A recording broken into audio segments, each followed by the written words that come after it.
প্রিয় বন্ধুরা, আমি আজকে আপনাদের সামনে এমন একটা আশ্চর্য কথা তুলে ধরব যেটা হয়তো আপনারা মনে করবেন এ পাগল না পাইল কই। আমার কথা না, কিন্তু এটা আল্লাহর কথা। সূরা ওয়াকিয়া 56 নম্বর আয়াত। এই 56 নম্বর আয়াতের 58 নম্বর আয়াতে বলছেন আল্লাহ তাআলা, আফারাআইতুম মা তুমনুন, তোমরা কি জানো বীর্য কি? কি লালন সাইজের গালাগালি দিতেন না, যে ওই দুটো মাংসপিণ্ড লন্ডভন্ড করিল কি সোনার দেশ, 3 ইঞ্চি নদীতে পড়ে 3.5 হাত নৌকা শেষ। ও কি এমনি লেখছিল? লালন সাইজি কি এমনি লেখছিল? কুরআন, ওটা কুরআন। এখানে তার প্রমাণ আজকে দেব যে আল্লাহ বলেন আফারাআইতুম মা তুমনুন, তোমরা কি জানো, তোমরা কি দেখেছো বীর্যটা কি? এই বীর্যটা এমন একটি জিনিস, এমন একটি পদার্থ প্রতিটা মানুষের ভিতরে আছে। আবার আল্লাহ বলে নাই, লা কি নাই। তার মানে কেমন? নার ভিতরে আছে আর আসের ভিতরে নাই। কি একটা মহা জিনিস আল্লাহ তৈরি করলেন। আবার যেটা কি, যেটা মানুষ বানানোর এক কি মহোৎসব নাকি মহৌষধ, যেটা মানুষ তৈরি করে একটা মহা ঔষধ, যার ভিতরে 1 ফোঁটা বীর্যের ভিতরে কোটি কোটি কি থাকে? জীবাণু থাকে। একটা মাত্র বিজয় হয়, বাকিগুলো কোথায় যায়? আবার পুনর্জন্মে আসতে থাকে। আবার কি পুনর্জন্মে আসতে থাকে। তাহলে এই বীর্য সম্পর্কে আল্লাহ বললেন আফারাআইতুম মা তুমনুন, তুমনুন শব্দের অর্থ বীর্য। তোমরা কি দেখেছো বীর্য কি? বীর্য কি, কোত্থেকে আসে, কিভাবে আসে? দেখেন 58 নম্বর আয়াত, এটা 59 নম্বর আয়াত আল্লাহ বলেন আনতুম তাখলুকুনাহু আম নাহনু খালিকিন, এটা কি তোমরা তৈরি করেছো না আমি তৈরি করে দিয়েছি? মানে আমরা তৈরি করে দিয়েছি। আমরা বলতে কে? আমার দয়ার নবীও পাক পাঞ্জাতনের সাথে ছিলেন। কি পাক পাঞ্জাতনের সাথে ছিলেন? আমার মুর্শিদের সাথে, আমার যে পীর, আমার পীরের সাথে, আমার অলি মুর্শিদের সাথে আছে। যে আনতুম তাখলুকুনাহু, তোমরা কি এটা পয়দা করেছিলে? সেটা কি বীর্যটা কি তোমরা করেছিলে? ভালো খাবার খেয়ে ভালো কিছু করে এটা কি তোমরা তৈরি করেছিলে? আম নাহনু খালিকুন, না আমরা তৈরি করেছি। নাহনু মানে আমরা, আনা মানে আমি, আর নাহনু মানে আমরা। আমরা তৈরি করেছি। তার মানে আল্লাহ একা নয়, আপনার মুর্শিদও সাথে আছে। তাহলে এই বীর্যটা কি? এবার দেখেন আপনার সূরা মায়েদার 12 নম্বর আয়াতে আল্লাহ বনী ইসরাঈলদেরকে 3টে শর্ত দিয়েছিলেন। 3টে শর্ত কি? যে তোমরা সালাত কায়েম করবে, রাসূলকে সহযোগিতা করবে, আর কর যে হাসানা যে তোমাদেরকে দিয়েছি, কর যে হাসানাটাকে তোমরা আমার কাছে একবারে অক্ষতভাবে ফেরত দিবে। আপনি যদি কারোর কাছ থেকে 1 লক্ষ টাকা ধার নেন, 90,000 টাকা দিলে সে নিবে? নিবে না। আপনাকে 1 লাখ টাকা দিতে হবে। তার মানে কি? আল্লাহ কড়াই গন্ডা হিসাব নেন। আল্লাহ আয়াতে বলছে আমি তোমাদের কাছে যা দিয়েছি আমি তার কড়াই গন্ডা হিসাব নেব। কড়াই গন্ডা কি হিসাব নেবেন? এই বীর্য আমাদের শরীরের মধ্যে আছে, আবার নাই। নাই মানে কি? আমাদের শরীরটা কাইটে টুকরা টুকরা করে বিজ্ঞানটা যদি খোঁজে যে বীর্য বের করে ওই বীর্য অন্য কাউকে ফুস করে দিয়ে বাচ্চা তৈরি করাবো, কিন্তু বীর্য পাবে না? পাবে না। লা মানে নাই। আল্লাহ কয়ের মধ্যে তো আছে, লার ভিতরে নাই কিন্তু আছে। করতে আছে, এটা আল্লাহ তৈরি করে দেয়। তাই বলছে আল্লাহ যে বীর্যটা কি তোমরা কি জানো? এই বীর্যটা কি তোমরা কি দেখেছো? বীর্যটা কি? এটা কি তোমরা তৈরি করেছো না আমি তৈরি করেছি? আমরা তৈরি করেছি। তার মানে এটা আল্লাহ তাআলা তৈরি করে দিলেন। আর এই বীর্যটাকে যথাযথ যদি ব্যবহার না করেন তাহলে আপনি কাতেল, হত্যাকারী। আপনি কি হত্যাকারী? মানুষকে জবাই করলে কাতেল হয় না। ওর থেকে বড় কাতেল হচ্ছে আপনি যদি 1 ফুটা বীর্য অনাথ খরচা করেন, মানে অপচয় করেন, অন্যের গর্ভে দিয়ে বাচ্চা হলো না কিন্তু গর্ভ দিয়ে ইচ্ছাভাবে নষ্ট করলেন, সময় ছাড়া সময় দিয়ে, তাহলে আপনি হত্যা করেন। এই জন্য বলছে আল কতলু বিল কতল, হত্যার বদলে হত্যা, হত্যার বদলে হত্যা। তুমি যেমন হত্যা করছো, তার মানে 1 ফুটা বীর্যের মধ্যে 20 কোটি জীবাণু। তাহলে ওটা যখন অপচয় করা হচ্ছে, তাহলে কি আমি ওটাকে হত্যা করছি? এই হত্যা যখন করছি তাহলে আমিও কি কাতেল? কতলুন মানে হত্যার, কাতেল মানে যে হত্যা করে। তাহলে আমি নিজে ইচ্ছা করে হত্যা করছি, তাহলে আমি কি কাতেল। এই জন্য দেখেন আজকে আহমদুল্লাহ বলবো না, আমি ওর নামও কি আহম্মকুল্লাহ, তার প্রত্যেকটা কথার মধ্যে শুধু দেখবেন সেক্সুয়াল কথা। আর এখনকার পোলাপান মানে ইয়ং যারা আছে এই সেক্সুয়াল কথা ভালো লাগে, তারা শুনে সে কি কয় অন্ডকোষ খাওয়া হালাল কয় আর নবীর রোজা জিয়ারত হারাম বলে। অন্ডকোষ খাইলে কি হয় জানেন? অন্ডকোষের বিজ্ঞানী চিকিৎসা কি জানেন? বিজ্ঞানী চিকিৎসা হচ্ছে অন্ডকোষ খাইলে সেক্স বাড়ে। অন্ডকোষ খাইলে কি সেক্স বাড়ে, তাই অন্ডকোষ খাওয়া যায়। কেন? এতদিন ফুলা ভাঙতে কইছে বলৎকার করতে, দর্শন করতে, ওরা কিন্তু এজিদের দালাল। কয়েকদিন আগে একটা ভিডিও দেখছেন আপনারা? না, এজিদকে কাফির বলা যাবে না, এজিদ মুসলমান ছিল। নাউজুবিল্লাহ, আস্তাগফিরুল্লাহ। যে বলে এজিদ মুসলমান ছিল ওই বেটা এজিদের জারস সন্তান, ওই বেটা এজিদের জারস সন্তান, কখনো মানুষ না, ও পশু। আজকে আমরা তাদেরকে আইকন, আইডল, তাদেরকে পথ প্রদর্শক বলে আজকে যুবকরা তাদেরকে মাথায় নিয়ে আসছে। আপনি দেখছেন কদিন আগে আমি একটা ভিডিও দিয়েছি যেখানে সরমুনাফি সাহেব, আজহারি, গাজাখুরি যা আছে, সুন্নি মুন্নি, আলে সুন্নি, গুলাবি মুলাবি যা আছে, এই মানে আউলাদ ফিকটির যা আছে, সব এক জায়গায় ওই এজিদি ভক্ত আর মুয়াবিয়া ভক্ত সব ওই এক জায়গায় মিলে গোল মিটিং করে। তার মানে কি? মূলে আকিদা এক। ওই টাকা আসে ইংরেজদের টাকা, ওই টাকা খায়ে দলে বিদলে ভিন্ন কথা বলে, কিন্তু মূলত কাবার ঘরে যাইছে দাদাই। কোথায়? ওই কাবার ঘরে দাদাই। আদমের রওজায় সিজদা দিলে মাজার পূজা হয় না, আর একজন ওলির রওজায় সিজদা দিলে মাজার পূজা হয়। এই জন্য আল্লাহ বলছেন যে বীর্যটা তোমরা দেখেছো, এটা কি তোমরা সৃষ্টি করেছো না আমি দিয়েছি? আল্লাহ বললেন কেন কথা? এ কথা এই জন্য বললেন যে এই বীর্যটা তোমরা যদি নষ্ট করো, এটা কর্জে হাসানা দিয়েছি আমি। এটা কি? আমি তোমাকে কর্জে হাসানা দিয়েছি। এই কর্জে হাসানাটা তুমি ব্যয় করবে কিভাবে? লালন সাহেব বলে দিচ্ছেন কি, সেই নদীতে মাসে মাসে আসে রে বাইবান, সাধু যারা বুঝে তারা করিতেছে স্নান। ওই নদীতে, যে নদীতে 3 হাত নৌকা, 3.5 হাত নৌকা শেষ, যে নদীতে 3.5 হাত নৌকা শেষ, মানে কি বুঝছেন? এই বীর্যকে, কর্জে হাসানাকে যারা অপচয় করে তারা এই দুনিয়াতে শেষ। তারা কি দুনিয়াতে শেষ, তাদের হত্যার বিচার করা হবে, তারা কাতেল। তাই লালন সাহেবজি বলছে যে তোমাদেরকে খরচা করতে আমি নিষেধ করি নাই, আল্লাহও নিষেধ করে নাই, কিন্তু কি করে খরচা করবা সেটা আল্লাহ বলে দিছে। সেই নদীতে মাসে মাসে আসে রে বাইবান, সাধু যারা বুঝে তারা করিতেছে স্নান। ওই নদীতে মাসে মাসে বান আসে। বান তো বোঝেন, মেয়েদের কি হয়? মাসিক হয়। এই মাসিকের পরে সন্তান ধারণের জন্য এই বীর্যটা আল্লাহ খরচা করতে বলছে। কি বলছে? এই বীর্যটা শুধু সন্তান ধারণের জন্য খরচা করতে বলছে। এই জন্য লালন সাহেবজি লিখছেন যে সেই নদীতে মাসে মাসে আসে রে বাইবান, সাধু যারা বুঝে তারা করিতেছে স্নান। যারা সাধু তারা বন্ধ করে নাই, কিন্তু তারা বাচ্চা নেওয়ার জন্য ওই নদীতে বান ডাকলে তখন তারা স্নান করার জন্য ওই নদীতে নামে। সুন্দর সুন্দর। তাহলে আল্লাহ পথও দেখাই দিলেন, খরচা করতেও মানা করলেন, আর কোথায় খরচা করবেন পথও দেখাই দিলেন। এই কর্জে হাসানা আমার নবী জিন্দেগিতে 3 বার করছেন। কয়বার? 3 বার ব্যয় করেছেন। সূরা বনী ইসরাঈলের 26 নম্বর আয়াত পড়ে দেখেন। তারিখুল খুলাফা জালালউদ্দিন সুয়ুতীর এই তারিখুল খুলাফার 173 পৃষ্ঠা আপনি পড়ে দেখেন। ওখানে লেখা আছে যে আমার নবীর 2টা ছেলে 1টা মেয়ে। কয়টা? 2টা ছেলে 1টা মেয়ে আমার নবীর। এ জালালউদ্দিন সুয়ুতীর লেখা বই তারিখে তাবারিতে দেখেন, ওখানে লেখা আছে 2য় খণ্ডে আমার নবীর ছেলে মেয়ে কয়টা?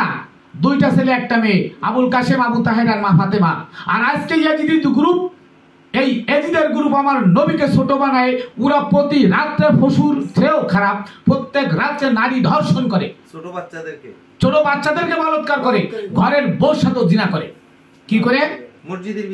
মসজিদের ভিতরে। এই কয়েকদিন আগে 2 মোল্লা একটা মেয়ে ভাড়া করে এনে, ইমাম এবং মুয়াজ্জিন দুইজন ভাড়া করে এনে সারা রাত মসজিদের মধ্যে মেয়েটারে 2000 টাকা ভাড়া করে এনে অপকর্ম করেছে। সকালবেলা হাতে নাতে ধরা। নাউজুবিল্লাহ মিন যালিক। আবার কয়দিন আগে দেখলাম যে একটা ছেলে মসজিদ থেকে লাস্টে বেরিয়েছে। ওই ছেলেটা দেখে ইমাম সাহেব গুড় গুড় গুড় গুড় করে, আর ছোট্টটা ছেলে রয়েছে মসজিদের ভিতরে। ইমাম সাহেব দাম করে লাইট অফ করে দিয়েছে। মাগরিবের নামাজ পড়ার পরে লাইট অফ করে দেওয়ার পর ওই ছেলেটা সন্দেহ হয়েছে, কি রে লাইট অফ করলো কেন? তো কি করছে, ও ডে নাইট ক্যামেরা দিয়ে ও ধরে রাখছে ভিডিও, দেই মোল্লা কি করে, দেয় মোল্লা ছেলেটারে ইচ্ছা মতো দর্শন শুরু করছে, কাপড় খুলে মোল্লা একারে মানে ডগ স্টাইলে ছেলেটার লগে কি মানে দর্শন শুরু করছে। তখন ওই ছেলেটা লাইট জ্বালাই দিয়ে, ভিডিও তো করছে লাইট জ্বালাই দিয়ে, মোল্লা নাতে পাই ধরতেছে, পরে গণ ধুলাই দেওয়া হয়েছে মোল্লাকে। এমন অহরহ কাজ হচ্ছে কেন? ওই কর যে হাসানা যে আল্লাহ দিচ্ছেন এটা ওদের মাথায় নাই, ওরা বুঝে না, এটা বোঝে না, কোরআন বোঝে না। ওরা যদি কোরআন বুঝতো তাহলে গরু ছাগলে বছরে করে একবার তুমি ডেলি করো কেন? নাউজুবিল্লাহ। গরু ছাগলে করে বছরে একবার তুমি ডেলি করো কেন? ঘরে বউ আছে তা তুইও সে কি করে অন্যের বউর দিকে তাকায়, অন্যের বউর সাথে লজিক ম্যানের বউর সাথে আকাম কোকাম করে। দেখছেন এই যে উত্তরা দক্ষিণ খানে দেখছেন তো আপনারা, যে এক ইমাম 25 বছর ধরে মসজিদে ইমামতি করে, তার মুক্তাদির এক বউ, সে বউর সাথে ফরকিয়া করে আকাম কুম করতে করতে এক পর্যায়ে মুক্তাদিরে কই কাইটে টুকরা টুকরা করে বস্তা করে রাখছে। নাউজুবিল্লাহ। তাহলে এই কেন করে? কারণ এই 25 বছর ধরে এই লোক যে মরা মাসি জানাজা পড়াইলো, হ্যাঁ কত মাসির নামাজ পড়াইলো, জান্নাত দিয়ে দিল, এখানে বস্তা ভরে টিরাক ভরে সব নবীর দরজায় ফাটাই দিল। ওরা দেখেন, আমি একটা মুনাজাত করি শোনেন, আল্লাহুম্মা আমিন, রব্বানা যালামনা আনফুসানা ওয়া ইল্লাম তাগফির লানা ওয়া তারহামনা লানাকুনান্না মিনাল খাসিরিন। আরেকটা সুন্দর করে বলো, সুন্দর করে বলো। বলার পরে কি কয় জানেন? হে আল্লাহ, এখানে কোরআন তেলাওয়াত হয়েছে, 6 খতম কোরআন শরীফের সব হয়েছে, 86টা 1000 বার পড়েছি আমরা, এইখানে যা কিছু ভুল ত্রুটি সব কিছু ক্ষমা করে, হে আল্লাহ এই যা সব হয়েছে তুমি 10 টাকার ট্র্যাক বইরে সোনার মদিনায় ভাটাই দিলাম, নবীর রওজায় পৌঁছায় দিও। নাউজুবিল্লাহ। কি হলো হে ভাই, কি নবী সবের আশা বসে আছো কানে?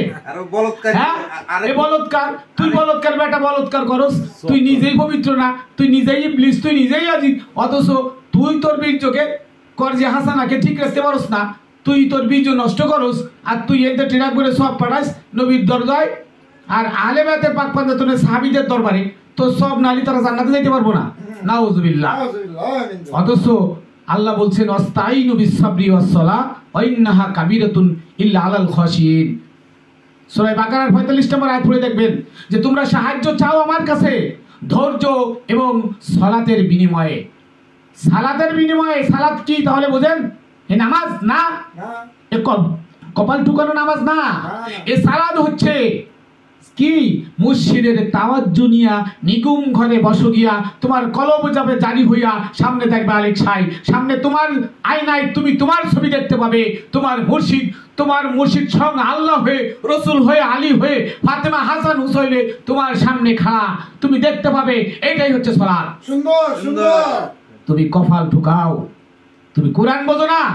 কোরআনের মধ্যে তো লেখা আছে সূরা ইয়াসিনের 41 আর রহমানের 41 নম্বর আয়াত, ইউরাফুল মুজরিমুনা বিসীমাহুম, আল্লাহ অপরাধীকে ধরবেন তার কপালের কালো দাগ দেখে। আসা 5 ওয়াক্ত নামাজ পড়তে পড়তে হাজি গাজি ফাজি বদমাইশ লুচ্চা এজিদ যা আছে কপালে দাগ হয়ে যায় না? দাগ হয় কি না? তোরা তো কোরআন বোঝে না, কোরআন বুঝলে আর দাগ হইতো না। কোরআন যদি বুঝতো দাগ হইতো না, যে আমরা তো অপরাধী, আমাকে দুনিয়ায় মানুষ চিনে ফেলাইছে, আখেরাত তো দূরের কথা, দুনিয়ায় মানুষ চিনে ফেলাইছে, আমাকে কপালে দাগ পড়ে গেছে, আমরা মার্কা মারা। একটা ঘোড়া যে ঘোড়ার কপালে কি সাদা একটা চিহ্ন আছে, এক কালারে 1000 ঘোড়ার ভিতরে ওই ঘোড়াটা ছাড়িয়ে দিলে ঘোড়ার মালিক কি ঘোড়া খুঁজে পাবে না? কারণ ওই কপালের চিহ্ন দেখে নাকি? তা ঠিক আল্লাহ বলছে কোটি কোটি মানুষের মধ্যে নামাজ পড়তে পড়তে মুনাফেক বদমাইশ লুচ্চা সুদখোর ঘুষখোর কপাল ঠেকাইতে ঠেকাইতে 1 ঘন্টা কপাল মাটিতে ফেলাই ধুয়ে দিয়েও সাইডে দোকানে হিসাব করে, হ্যাঁ সুদের টাকা কারে কারে দিয়েছে, আজকে বাজার করবো, কার কাছ থেকে সুদের টাকা নিতে হইব, এটা হিসাব করে। আবার ঘুষখোর কপাল ফেলাই ধুয়ে যে কালকে কয়টা ফাইল সাইন করলে টাকা পাবো, এই তো বেরিয়ে যায়, ফোন দেবো, তোমরা টাকা নিয়ে সকালবেলায় ব্রিফ কেস ভরে নিয়ে চলে আসো।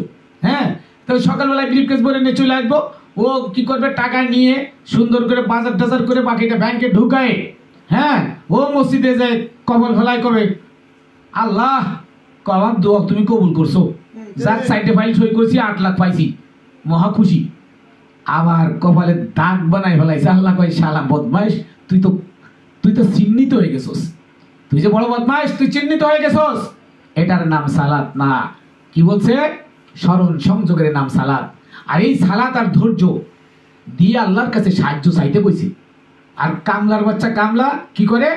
এইখানটা ট্রাক করে বস্তা বইরে সব নবীর দরবারে পাঠায়।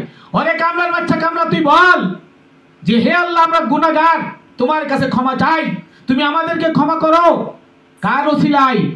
নবীর ওসিলায়, ফাতেমার ওসিলায়, হাসান হুসাইন তার ওসিলায়, মাওলা আলীর ওসিলায়, কাশেম হিয়াজুরির ওসিলায়, বাবা ভান্ডারীর ওসিলায়, তাদের ওসিলায়, আমার অলি মুর্শিদ যে আছে তার ওসিলায় হে আল্লাহ আমাকে ক্ষমা করো। আর আল্লাহ বলছে অবতাগু ইলাইহিল ওসিলা, অবতাগু ইলাইহিল ওসিলা, তোমরা ওসিলা ধরে আমাকে ডাকো। তার মানে আল্লাহ বলছেন ওসিলা ধরে আমার কাছে সাহায্য চাও। আর আল্লাহ এটা বলে দিলেন কি? ওয়াইন্নাহা লাকাবীরাতুন, সাহায্য যে চাইবা এটা অনেক কঠিন কাজ। ধৈর্য কঠিন, সালাতও কি কঠিন, ধৈর্য কি? আমাদের ধৈর্য আছে? আমার কি বিনয় না? মোল্লারে যদি একটা ধমকি দেন, মোল্লা তার মুসাল্লি আইনে আপনার পিটানো শুরু করবো, তো কি ওর ভিতরে কি ধৈর্য আছে? অথচ আল্লাহ বলছে ওয়ার কাউম আর রকিন, ধৈর্যশীলদের সাথে তোমরাও ধৈর্যশীল হও, বা বিনয়ের সাথে তোমরা বিনয় হও। তারপরে বলছে আল্লাহ এটা কঠিন কাজ, একমাত্র বিনয় ছাড়া আমার কাছে সাহায্য চাইতে পারে না। আর মোল্লার বাচ্চা মোল্লা কামলা 10 টাকার কামলাও ট্রাক করে সব আমার নবীর কাছে পাঠায়। এইটাই হচ্ছে নবীর সাথে গুস্তাখি, এইটা নবীর সাথে দুশ্মনী, এইটা নবীর শানের পরে আঘাত করা, এইটা সব আল্লাহর সাথে আঘাত করা। কারণ নবীকে আল্লাহ পাঠাইছেন কি বলে? ওমা আরসালনাকা ইল্লা রাহমাতাল লিল আলামিন, হে নবী আমি আপনাকে কুল কায়নাতের মাখলুকের সৃষ্টির রহমত স্বরূপ পাঠিয়েছি। আমি যেমন তুমি তেমন, তুমি যেমন আমি তেমন। তার মানে আমার কাজ তুমি করবে, তুমি আমার প্রতিনিধি। আর আল্লাহ বলছে নবী আর আমার মধ্যে যারা পার্থক্য সৃষ্টি করে তারা কাটটা কাফের। তার মানে যিনি নবী তিনি আল্লাহ, তিনি রসুল, তিনি মুর্শিদ, তিনি খুদা, তিনি মাওলা আলী, তিনি হাসান, তিনি হুসাইন, পার্থক্য নাই। আর সেই নবীর রওজায় টিরাক বলে সব পাঠাই। হ্যাঁ, কত বড় আশ্চর্য কথা। আর তুমি কর যে হাসানা নষ্ট করো। হ্যাঁ, তুমি কাতাল হত্যাকারী মোল্লা। তুমি সকালবেলায় এমনও দিন আছে তুমি গোসল করতে গেলে ফজরের নামাজ কাজা হয়, তুমি গোসল করে নামাজ পড়ো। এটা আমার কাছে নজির আছে। আমি একসাথে লেখাপড়া করেছি, আমার এক বন্ধু, নাম বলবো না, হাফেজ, কোরআনের ভালো হাফেজ। সে মাওলানা হতে পারে নাই, আমি পড়াশোনা করে গেছি, হে করে নাই। হে কি করছে? তারাবির নামাজ ইফতার করে তার লজিং মানের বোর সাথে আকাম করে সে আকাম অবস্থায় তারাবির নামাজ খতম তারাবি পড়াইছে। আমি প্রমাণ। আমি কইলাম করলি কি? কত কিছু হইব না, তবা করে নেব, তবা করে নেব। তার মানে কি? তার মানে কি? এক তো কর যে হাসানা নষ্ট করছে, আল্লাহর হুকুম ভঙ্গ করছে। 2 হচ্ছে পবিত্রতা, নামাজ পড়াইতে গেলে তো পবিত্রতা দরকার, পবিত্রতা নাই। ঠিক আছে, এরপরে এতগুলো মানুষের ইবতিদা নিছে সে, আমি আল্লাহর কাছে পৌঁছাই দেবো। হ্যাঁ, অথচ তার গাড়ি, তার ফাতিলা ছিদ্র। আর আপনার বন্ধু বাদে যে 25 বছর নামাজ পড়াইছে দর্শন করি। হ্যাঁ, এই যে বেটা 25 বছর উত্তরে নামাজ পড়াইলো দর্শন করে করে। আচ্ছা কোন তো কয়টা মানুষের জান্নাতে বানাইছে? কয়টা মানুষ জান্নাতে বানাইছে? এমন এই মোল্লারা কি বলে জানেন?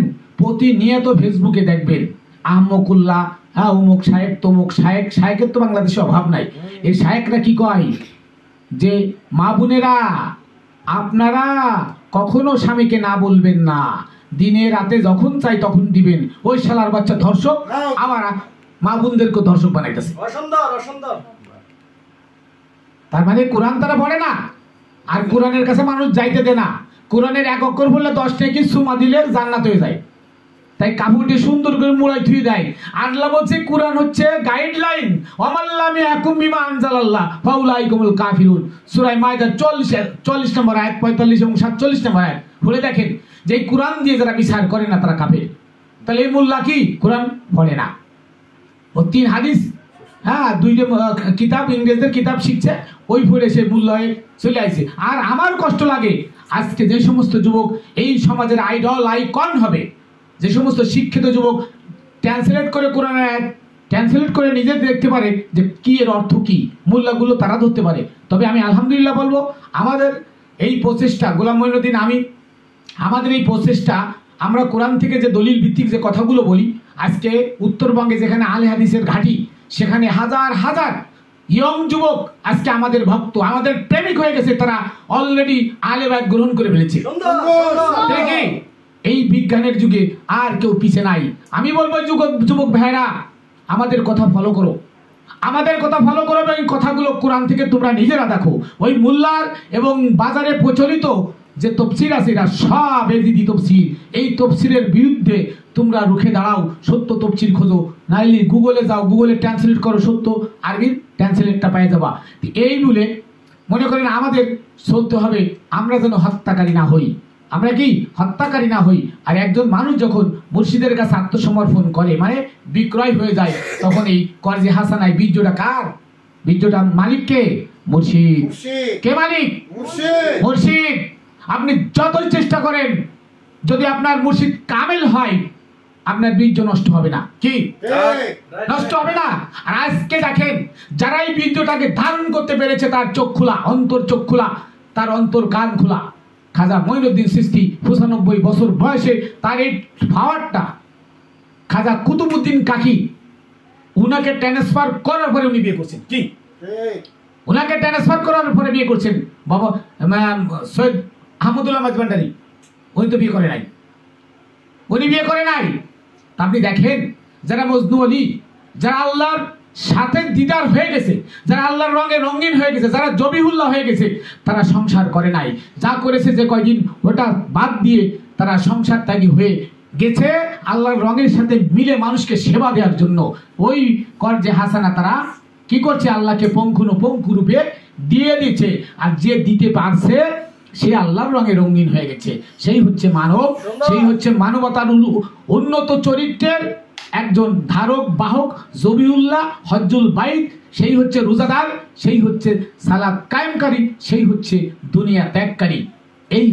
এই ব্যাপারে আমি যে কথাগুলো বললাম, যে মোল্লা মুন্সিরা যে বীর্যগুলো নষ্ট করে, খরচ করে, এগুলো আল্লাহ নিষেধ করছেন। কর্জে হাসানা গরু ছাগলে বছরে একবার দুইবার করে, আর তোরা প্রতিদিন প্রতি রাত্রে মেলামেশা করে মেয়েদের, তাদের স্ত্রীদের সাথে ধর্ষণ হয়, বলৎকার করে।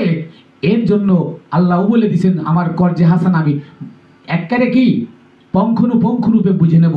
১৯-২০ হলে আমি তোমাকে ছাড় দিব না, তোমাকে হত্যাকারীর কাতারে আমি দাঁড় করিয়ে ছাড়বো। এই জন্য আসুন আমরা কোরআনকে আঁকড়ে ধরি, আহলে বায়াতকে আঁকড়ে ধরি, অলি মুর্শিদের কদমে গিয়ে নিজেকে বিক্রয় করে তার যে মানে চরিত্র, সেই চরিত্র ধারণ করি। লোকনাথ বাবা বলে গেছেন, তোর আমার চরণ না ধরে আমার আচরণ ধর। কি বলছেন? কত বড় কথা! আমার চরণ না ধরে আমার আচরণ ধর, আমার পাও ধরে বসে থাকিস না, আমি যা করি এটা কর। এটা নবীর সুন্নাত, এইটা নবীর সুন্নাত। নবী যা করেছেন সারা জীবনে, সেই জিনিসগুলো আমার চরিত্রের মধ্যে ফুটাই তোলার নাম হলো নবীর সুন্নাত। আর এখন সুন্নাত বানাইছে, টুপি একটা মাথায়, দাড়ি, পাঞ্জাবি, সুন্নাত হয়ে গেছে। আর এ তো ইটা ছিল, এ তো কাফেরদের ছিল না? আবু জাহেল উতবা সাহেব এদের ছিল না? ফিরআউন, নমরুদ, হামান এদের এই দাড়ি টুপি পোশাক ছিল না? তাহলে ওরা কি নবীর সুন্নাত আদায় করছে? বদমাইশের দল ম্যাসাক করলে ৭০,০০০ কি কাফের মারলে সেই সব পাওয়া যাবে। হ্যাঁ, পাঁচ ওয়াক্ত নামাজ পড়লে এইটা নূরে জ্বলবে। নাউজুবিল্লাহ, ভুয়া কথা, মিথ্যা কথা। তাহলে আসুন আমরা কোরআনকে আঁকড়ে ধরি, আহলে বায়াতকে আঁকড়ে ধরি, তাহলে আমরা পথভ্রষ্ট হব না এবং আমরা সকলেই সুবাদ প্রাপ্ত হব।